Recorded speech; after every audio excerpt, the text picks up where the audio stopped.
the amount of civilians being killed does not bother the West. This idea, some people say, how can the US care? And I think, have you seen the US record since World War II?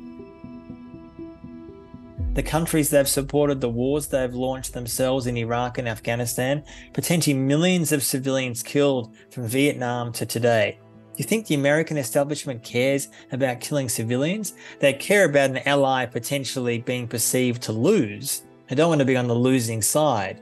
And I guess what losing would be, not so much that Hamas would beat Israel militarily, it means that they are not so-called succeeding in their goals. This sort of drags on. It becomes a quagmire.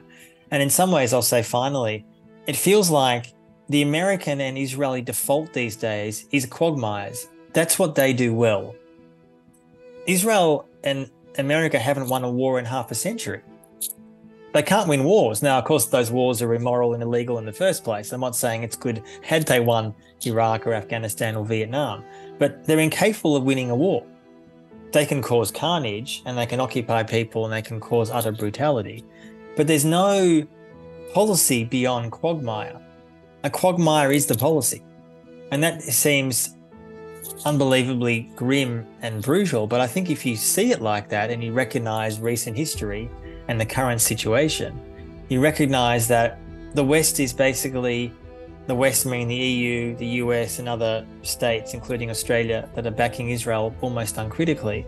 They're supporting not just Israel getting into an inevitable quagmire in Gaza, but they're actually leading to greater insecurity for everyone in the world.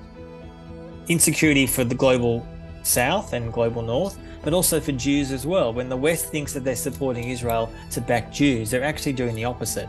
They're making all our lives more unsafe because Israel is justifying and acting out in the most brutal, indiscriminate way. That's making all of us more unsafe, Jew and non-Jew.